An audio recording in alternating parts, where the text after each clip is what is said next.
अस्सलामुअलैकुम वरहमतुल्लाहि वबरकातुहू। तो मैं साजिद इनामदार आप तमाम का दिली खैर मकदम करता हूँ। तो आज हम जमात हफ्तम साइंस का जो चौथा बाब हरारत हीट, इस सबक को हम पढ़ेंगे। ये सबक का पहला पार्ट है। और आगे बढ़ने से पहले अगर अभी तक आपने हमारा चैनल सब्सक्राइब नहीं किया है तो सब्सक्राइब कर लें और बेल आइकॉन को दबाएं ताकि हर नए वीडियो की नोटिफिकेशंस आप तक पहुंच सके। तो चलिए सबक को शुरू करते हैं। तो अब यहाँ पर आप एक तस्वीर देख रहे हैं। तो यहाँ पर आप तस्वीर में स्वेटर्स देख रहे हैं, ऊन से बने हुए स्वेटर। तो अब ये हम किस मौसम में ऐसे कपड़े पहनते हैं? तो ये कपड़े हम क्या है, मौसम सरमा में यानी ठंडी के मौसम में इस तरह के कपड़े हम पहनते हैं। ठंडी के मौसम में ये कपड़े हमें गर्म रखते हैं। तो मौसम सरमा में हम क्या है, ऊनी कपड़ों को पहनते हैं और ये ठंडी के मौसम में हमें गर्म रखते हैं। तो इसी तरह से आप ये दूसरी तस्वीर देख रहे हैं। तो इस तस्वीर में जो कपड़े हैं, ऐसे कपड़े हम कौन से मौसम में पहनते हैं? गर्मी के मौसम में, मौसम गर्मा में। तो ये जो कपड़े होते हैं मौसम गर्मा में, सूती कपड़े हम पहनते हैं, कॉटन के कपड़े हम पहनते हैं। ये गर्मी के मौसम में सूती कपड़े हमें ठंडा रखते हैं। तो इसी तरह से जब ठंडी के दिन होते हैं तो घर में हमें ठंडी महसूस होती है। जब हम बाहर निकलते हैं तो बाहर धूप होने की वजह से हम थोड़ा गर्मी महसूस करते हैं। तो घर में ठंडी महसूस कर रहे हैं, बाहर निकलने पर हमें गर्मी महसूस हो रही है। तो हमें कैसे मालूम होता है कि कोई चीज गर्म है या ठंडी है? तो इसी सवाल का जवाब हम आगे देखेंगे। तो गर्म और सर्द, हॉट एंड कोल्ड। तो अब यहाँ पर रोजमर्रा जिंदगी में हमारा साबिका बहुत सी चीजों से पड़ता है। कुछ इनमें सर्द होती हैं और कुछ गर्म होती हैं। तो रोजमर्रा जिंदगी में हम ऐसे बहुत सारी चीजें इस्तेमाल करते हैं जिनमें कुछ सर्द होती हैं और कुछ गर्म होती हैं। तो अब तो यहाँ पर एक जदोल यहाँ पर आपके सामने है। तो आइसक्रीम अशिया है, सर्द, ठंडा, गर्म, हल्का, गर्म। तो इस तरह से यहाँ पर आइसक्रीम है। तो आइसक्रीम क्या होता है? ठंडा होता है। इसी तरह से चाय की प्याली में चमचा, तो चाय की प्याली में चमचा क्या होगा? वो गर्म होगा। और इसी तरह से फलों का जो रस है वो ठंडा होगा। फ्राइंग पैन का दस्ता गर्म होगा। तो ऐसी बहुत सारी चीजें हैं, कुछ चीजें ठंडी होती हैं और कुछ चीजें गर्म होती हैं। अब नेक्स्ट हम देखते हैं कि कुछ अशिया सर्द और कुछ गर्म होती हैं। जैसे चाय गर्म और बर्फ क्या होता है? सर्द होता है। तो चाय गर्म होती है और बर्फ सर्द होता है। आपको ये भी मालूम है कि कुछ चीजें दूसरी चीजों से ज्यादा गर्म या ज्यादा सर्द होती हैं। अब यहाँ पर चंद चीजें क्या हैं, दूसरी चीजों से ज्यादा गर्म हो सकती हैं या दूसरी चीजों से ज्यादा सर्द हो सकती हैं। मिसाल के तौर पर फलों का जो रस होता है वो ठंडा होता है, मगर बर्फ उससे भी ज्यादा ठंडा होता है। फलों का जो रस है वो ठंडा, मगर बर्फ उससे भी ज्यादा ठंडा होता है। तो इस कुछ चीजें क्या हैं, दूसरी चीजों से ज्यादा सर्द हो सकती हैं या ज्यादा गर्म हो सकती हैं। तो हम चीजों को छूकर इस बात का एहसास करते हैं। तो कोई चीज गर्म है या ठंडी है, हम क्या करते हैं, उसको टच करके, उसको छू करके हम एहसास करते हैं कि वो चीज गर्म है या सर्द है। तो लेकिन क्या हमारे छूने का एहसास एतबार के काबिल है? यानी जो हम छू करके महसूस कर रहे हैं कि कोई चीज सर्द है या कोई चीज गर्म है, तो क्या हम हमारे जो छूने की जो हिस्स है उस पर एतबार कर सकते हैं? तो चलिए इस सवाल का जवाब भी हम देखते हैं। तो यहाँ पर 3 बर्तन हैं, बर्तन ए, बर्तन बी और बर्तन सी। बर्तन ए में ठंडा पानी है, बर्तन बी में गर्म पानी और बर्तन सी में क्या है, गर्म और ठंडा पानी मिला जुला है, मिक्स वाटर है यहाँ पर। तो अब यहाँ पर एक बात जो जहन में रखनी है कि यहाँ पर पानी इतना गर्म ना हो कि आपका हाथ जल जाए। तो अब अपने बाएं हाथ को सर्द पानी में रखिए और अपने दाएं हाथ को गर्म पानी में रखिए। 2-3 मिनट इसी तरह से अपने हाथ को इन बर्तनों में रखने के बाद दोनों हाथ को एक साथ निकाल करके बर्तन सी में रखिए। तो अब आपको बर्तन सी का पानी कैसा महसूस होगा? तो चलिए देखते हैं। तो बूजू कह रहा है कि मेरा जो बायां हाथ कह रहा है कि जो बर्तन में पानी है वो सी बर्तन में का पानी गर्म है। बूजू कह रहा है कि मेरा बायां हाथ मुझे कह रहा है कि जो सी बर्तन में पानी है वो गर्म है, और इसी तरह से मेरा जो दायां हाथ कह रहा है कि सी बर्तन में पानी ठंडा है। तो अब बूजू को ये कंफ्यूज हो गया है कि मैं अपने बाएं हाथ की बात मानूं या अपने दाएं हाथ की, क्योंकि बायां हाथ कह रहा है कि पानी गर्म है और दायां हाथ कह रहा है कि पानी ठंडा है। अब ये कंफ्यूजन हो गया, क्योंकि एक ही पानी है मगर बायां हाथ अलग कह रहा है और दायां हाथ अलग कह रहा है।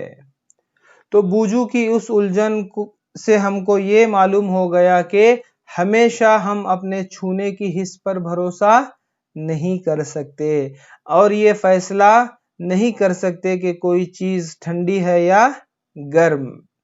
ये भी मुमकिन है कि हम धोखा खा जाएं। तो इस सरगर्मी से हम ये पता चला कि हम हमेशा अपने जो छूने की हिस्स है, जो हमारा सेंस है, उस पर हम भरोसा नहीं कर सकते और ये फैसला नहीं कर सकते कि कोई चीज ठंडी है या गर्म। ये भी मुमकिन है कि हम धोखा खा जाएं। तो इस सरगर्मी में यही बात हो गई कि एक हाथ हमारा ठंडा कह रहा है और उसी पानी को दूसरा हाथ क्या कह रहा है? गर्म कह रहा है। तो अब हम किस पर भरोसा करें? तो किसी चीज की गर्मी को जानने का एक काबिले एतबार जरिया दर्जे हरारत है। तो किसी चीज की गर्मी को जानने का जो भरोसेमंद जरिया वो क्या है? दर्जे हरारत है। दर्जे हरारत नापने का जो आला है वो थर्मामीटर। तो दर्जे हरारत उसका काबिले एतबार जरिया है, तो दर्जे हरारत को किसके जरिए नापा जाता है? थर्मामीटर। इसका जो आला है थर्मामीटर। अब नेक्स्ट, दर्जे हरारत की पैमाइश। तो दर्जे हरारत की पैमाइश के लिए जो थर्मामीटर, दो तरह के थर्मामीटर, उसमें सबसे पहला तिब्बी थर्मामीटर जिसे क्लिनिकल थर्मामीटर कहा जाता है। तो जिस थर्मामीटर से हमारे जिस्म का दर्जे हरारत नापा जाता है इसको तिब्बी थर्मामीटर कहा जाता है। तो हमारे जिस्म का दर्जे हरारत नापने के थर्मामीटर को हम क्या कहते हैं? तिब्बी थर्मामीटर या क्लिनिकल थर्मामीटर कहा जाता है। ये इसकी शक्ल है। तो तिब्बी थर्मामीटर इस तरह से होता है।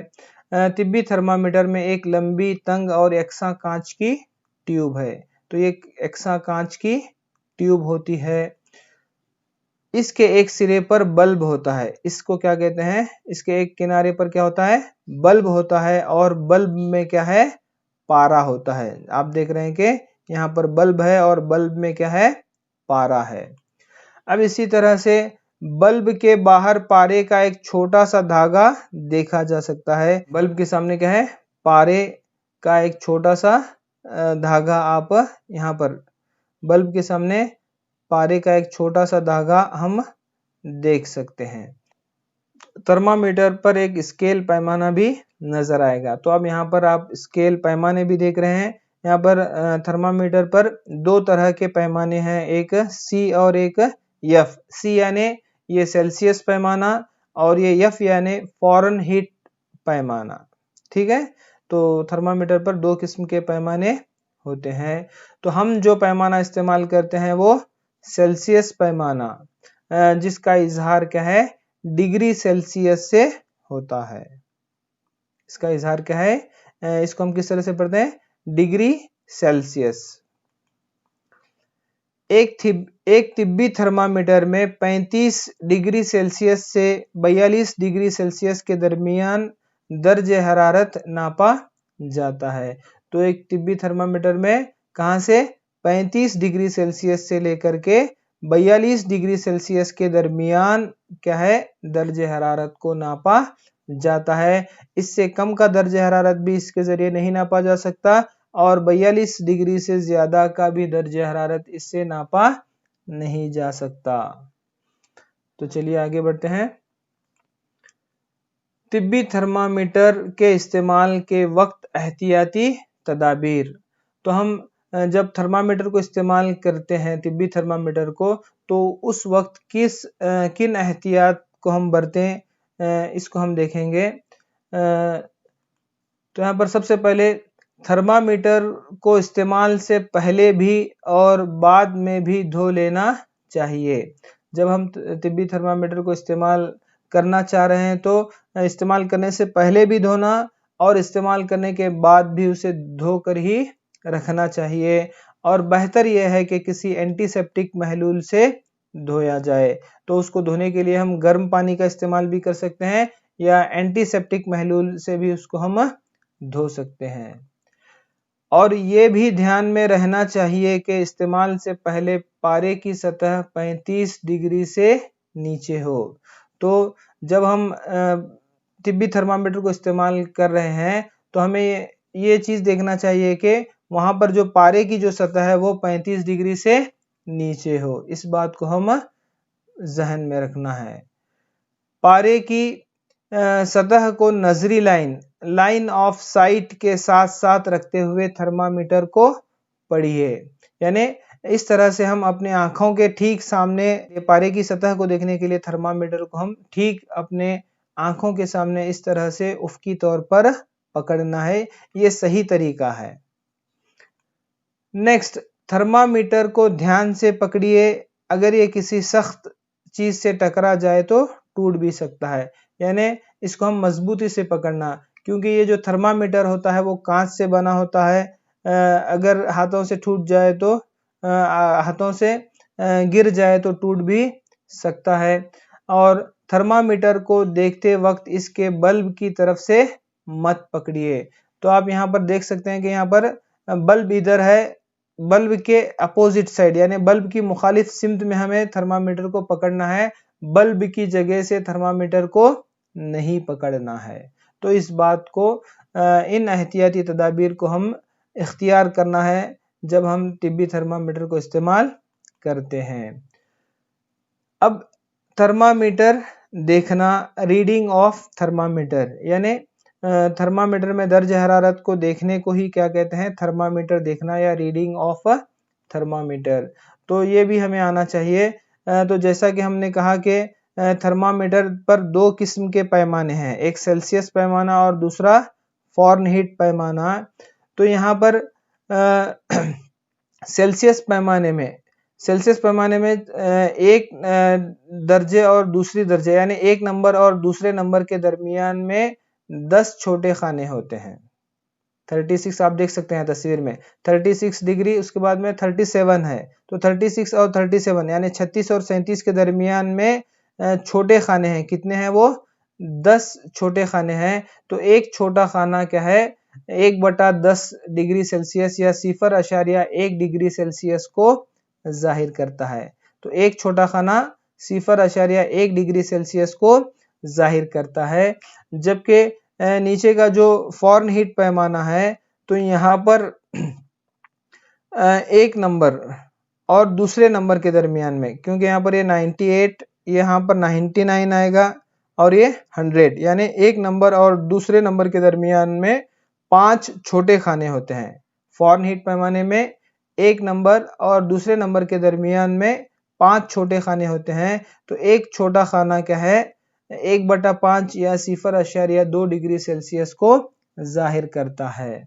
क्योंकि इन बारीकियों को भी हमें समझना जरूरी है। और इसी के साथ साथ थर्मामीटर को किस तरह से हम इस्तेमाल करना है, तो किसी एंटीसेप्टिक से इसे धोना, जैसा कि हमने यहाँ पर देखा के इस्तेमाल से पहले और इस्तेमाल के बाद थर्मामीटर को क्या है एंटीसेप्टिक से धोना है। और इस्तेमाल से पहले क्या करना है, मजबूती से पकड़कर चंद मर्तबा झटका देना ताकि पारा 35 डिग्री से नीचे जा सके। यानी इस्तेमाल से कब्ल क्या करना है, थर्मामीटर को इस तरह से मजबूती से पकड़ करके झटकना है ताकि पारे की जो सतह है वो 35 डिग्री के नीचे जा सके। ये इस बात को हम जहन में रखना है, मजबूती से पकड़ना है और झटका देना है। कब तक झटका देना है, पारे की सतह 35 डिग्री के नीचे आने तक हमें इसको झटकना है, इस तरह से पकड़ करके। ठीक है, उसके बाद क्या करना है, तो सबसे पहले हम क्या किए, थर्मामीटर को इस्तेमाल करने से पहले उसको एंटीसेप्टिक से धोए। उसके बाद में मजबूती से पकड़ करके उसको झटका दिए। झटका देने का मकसद क्या है कि पारे की सतह 35 डिग्री से नीचे आए। जैसे ही पारे की सतह 35 डिग्री से नीचे आएगी तो थर्मामीटर को कहाँ रखना है, जबान के नीचे रखना है। कितने देर तक रखना है, 1 मिनट तक रखकर उसके बाद में निकालना है। निकाल करके 1 मिनट के बाद निकाल करके उसकी रीडिंग देखना है। इस तरह से पकड़ करके हम जो रीडिंग को देखना है। 1 मिनट तक जबान के नीचे रखने के बाद में इस तरह से हाथ में पकड़ना है। जो बल्ब की मुखालिफ सिमत में थर्मामीटर को पकड़ करके बिल्कुल आंखों के सामने इस तरह से पकड़ करके उसकी रीडिंग को देखना है। ठीक है, अब नेक्स्ट जो है, इंसानी जिस्म का जो आम दर्ज हरारत है, नॉर्मल टेम्परेचर कितना है, 37 डिग्री सेल्सियस है। तो अब 37 डिग्री सेल्सियस, इसका मतलब क्या है कि हर इंसान का जो दर्ज हरारत 37 डिग्री होता है, नहीं, बल्कि जब हम नॉर्मल दर्ज हरारत की बात करते हैं तो इससे मुराद सेहतमंद लोगों की एक बड़ी तादाद के जिस्मों का औसत दर्ज हरारत होता है। तो सेहतमंद लोगों के जिस्मों का ये औसत दर्ज हरारत होता है। ये 37 डिग्री से थोड़ा ज्यादा भी हो सकता है या 37 डिग्री से थोड़ा कम भी हो सकता है। इसलिए हर शख्स के जिस्म का दर्ज हरारत 37 डिग्री सेल्सियस नहीं होगा, ये या तो इससे थोड़ा कम या थोड़ा ज्यादा होगा। तो तिब्बी थर्मामीटर को सिर्फ इंसानी जिस्म के दर्ज हरारत को नापने के लिए बनाया गया है। तो तिब्बी थर्मामीटर को सिर्फ इंसानी जिस्म के टेम्परेचर को नापने के लिए ही इस्तेमाल करना है, दीगर किसी चीज के दर्ज हरारत को नापने के लिए नहीं करना है। गर्म पानी या गर्म चाय में का दर्ज हरारत को इससे नहीं मालूम करना चाहिए, क्योंकि ये इसमें जो मैक्सिमम ज्यादा से ज्यादा दर्ज हरारत कितना है, 42 डिग्री तक ही इसमें होता है। इसीलिए इसे पानी और चाय वगैरह में इस्तेमाल नहीं करना, पानी और चाय वगैरह के दर्ज हरारत को नापने के लिए नहीं करना चाहिए। तो इंसानी जिस्म का दर्ज हरारत आम तौर पर 35 डिग्री सेल्सियस से नीचे नहीं गिरता और 42 डिग्री से ऊपर नहीं जाता। थर्मामीटर में जो स्केल होता है वो 35 से लेकर के 42 होता है, ना उससे कम होता है ना उससे ज्यादा होता है। ऐसा क्योंकि इंसानी जिस्म का जो दर्ज हरारत है वो 35 डिग्री सेल्सियस से नीचे नहीं जा सकता और 42 डिग्री से ऊपर भी नहीं जाता। इसका जो इंसान जो रेंज है वो क्या है, 35 और 42 के दरमियान है। ठीक है, अब नेक्स्ट जो है, दूसरा जो किस्म का जो थर्मामीटर हम इस्तेमाल करते हैं वो तजुर्बा गाही थर्मामीटर, लेबोरेटरी थर्मामीटर जिसे हम कहते हैं, या तजुर्बा गाही थर्मामीटर। तो इंसानी जिस्म के अलावा दूसरी चीजों का दर्ज हरारत नापने के लिए इस्तेमाल किया जाने वाला थर्मामीटर तजुर्बा गाही थर्मामीटर कहलाता है। अब इंसानी जिस्म के अलावा जितने भी चीजों का जो दर्ज हरारत हम नापते हैं, नापने के लिए जो थर्मामीटर इस्तेमाल करते हैं उसको हम क्या कहते हैं, तजुर्बा गाही थर्मामीटर। आप यहाँ पर गर्म पानी का है या फिर या रूम टेम्परेचर है। तो बहरहाल इंसानी जिस्म के अलावा दूसरी जितनी भी चीजें हैं उनका दर्ज हरारत नापने के लिए इस्तेमाल किया जाने वाला थर्मामीटर को हम क्या कहते हैं, तजुर्बा गाही थर्मामीटर कहते हैं। तो आप यहाँ पर देख सकते हैं ये क्या है, तजुर्बागाही थर्मामीटर है। तजुर्बागाही थर्मामीटर की जो रेंज होती है वो क्या है, नफी 10 डिग्री सेल्सियस। यहाँ पर सिफर आप देख सकते हैं, सिफर है, सिफर के नीचे भी एक निशान है, ये नफी 10 डिग्री सेल्सियस। तो ये नफी 10 डिग्री से लेकर के 110 डिग्री सेल्सियस तक यहाँ पर क्या है, इसकी जो रेंज होती है। इस पर जो निशानात क्या हैं, आमतौर पर नफी 10 डिग्री से लेकर 110 डिग्री सेल्सियस तक इसकी रेंज होती है, किसकी, तजुर्बागाही थर्मामीटर की। अब नेक्स्ट जो है, मुख्तलिफ मकासद के लिए मुख्तलिफ किस्म के थर्मामीटर इस्तेमाल किए जाते हैं। मौसम के बारे में खबर देते वक्त ये बताया जाता है कि कल ज़्यादा से ज़्यादा और कम से कम दर्ज हरारत कितना था।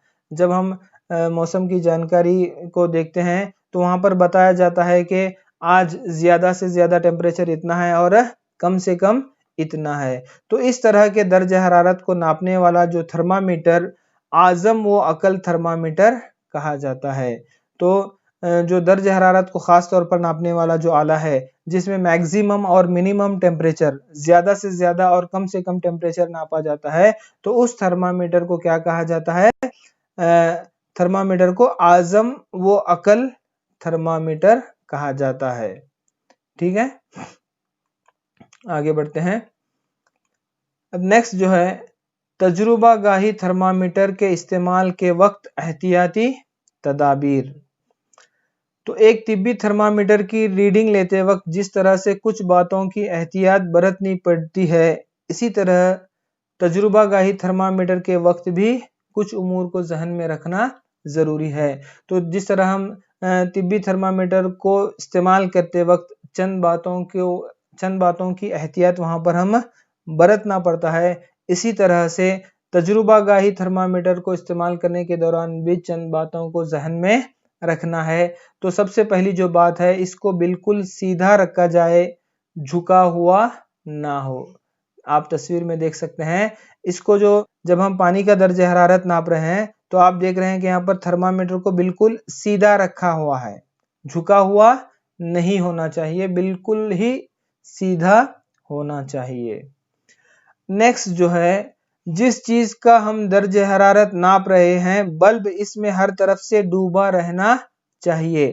अब हम मिसाल के तौर पर यहाँ पर पानी का दर्ज हरारत नाप रहे हैं, तो जो थर्मामीटर का जो बल्ब होता है, ये मुकम्मल तौर पर पानी में डूबा होना चाहिए। आधा ऊपर है आधा नीचे है ऐसा नहीं, बल्कि जो थर्मामीटर का बल्ब मुकम्मल तौर पर क्या है, पानी में डूबा हुआ होना चाहिए। पानी में मतलब जिस चीज का दर्ज हरारत आप नाप रहे हैं तो उसमें मुकम्मल तौर पर डूबा रहना चाहिए। और एक चीज, ऐसा नहीं कि पूरा उसे हम उसके तल में नहीं छोड़ना चाहिए, बल्ब बर्तन की सतह को नहीं छूना चाहिए। ऐसा नहीं कि उसे पूरी तरह से टच नहीं करना, जो नीचे बर्तन की नीचे की जो सतह है उसे थर्मामीटर को टच नहीं करना है, यानी ऐसे दरमियान में ही रहना है। ये बात जहन में रखना है कि उसका जो बल्ब है पानी में डूबा हुआ हो, इतना ना हो कि वो उसकी जो तह है उसकी तह को छू जाए। और एक चीज जो यहाँ पर है, दर्ज हरारत को इसी वक्त लेना चाहिए जब थर्मामीटर पानी में हो। अब पानी का हम दर्ज हरारत नाप रहे हैं तो इसका जो रीडिंग लेना है, दर्ज हरारत उसी वक्त देखना है जब बल्ब पानी में हो, क्योंकि तजुर्बागाही थर्मामीटर को पानी से निकालते ही पारे की सतह क्या होती है, गिरने लगती है। अगर हम बाद में अगर ऊपर उठा करके देखें कि कितना दर्ज हरारत है, तो क्या होगा, जैसे ही हम बल्ब को पानी की सतह से बाहर निकालेंगे तो पारे की सतह क्या होने लगेगी, गिरने लगेगी।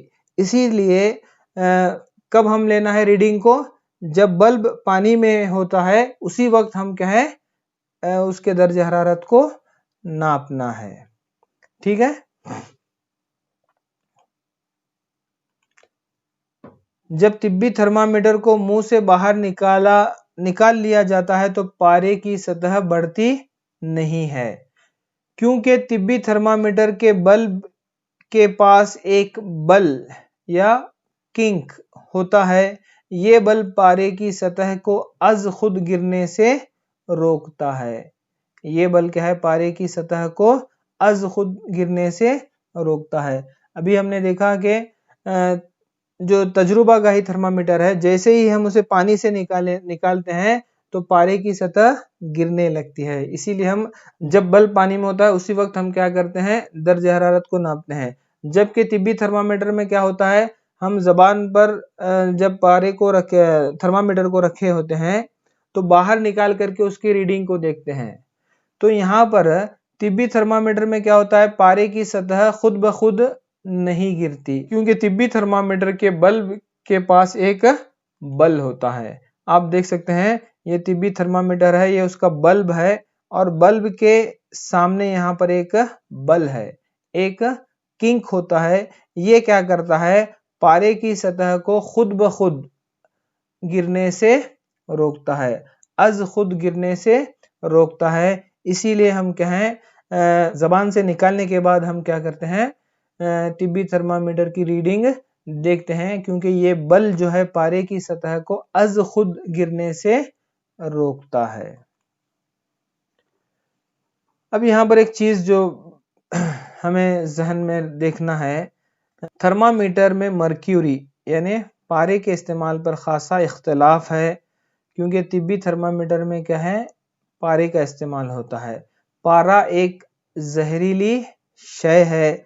अगर थर्मामीटर टूट जाए तो इसको ज़ाया नहीं किया जा सकता। इसीलिए अब ऐसे डिजिटल थर्मामीटर दस्तयाब हैं जिनमें पारे का इस्तेमाल नहीं होता। ये जो थर्मामीटर है, तिब्बी थर्मामीटर, तो यहाँ पर पारे का इस्तेमाल हो रहा है। और ये पारा जो है एक जहरीला अंसर है, क्योंकि जब ये टूट जाता है, कभी कभार ये टूट जाता है, तो टूटने के बाद जब पारे को हम ज़ाया नहीं कर सकते, उसे डिस्ट्रॉय नहीं कर सकते, ये जहरीली शय है। इसीलिए पारे से बने थर्मामीटर के बजाय हम डिजिटल जो तिब्बी थर्मामीटर हैं उनका इस्तेमाल करना बेहतर है, क्योंकि यहाँ पर इसमें पारे का इस्तेमाल नहीं होता। तो आजकल ये डिजिटल ज़्यादा से ज़्यादा डिजिटल थर्मामीटर, तिब्बी थर्मामीटर का इस्तेमाल हो रहा है। हम इसी को तरजीह दें तो बेहतर है, क्योंकि पारा एक जहरीली शय है। अगर वो टूट जाए तो हम पारे को ज़ाया नहीं कर सकते। ठीक है, तो इस तरह से ये जो हमारा पार्ट 1 है यहीं पर अख्तिताम होता है। तो अगर आपको वीडियो पसंद, हमारा जो सबक है, ये जो वीडियो है पसंद आए तो लाइक कीजिए और दूसरों तक शेयर कीजिए ताकि दूसरे भी इस्तेफादा करें, और हमारे चैनल को सब्सक्राइब कीजिए और बेल आइकॉन को दबाइए। शुक्रिया। अस्सलामु अलैकुम वरहमतुल्लाहि वबरकातुहू।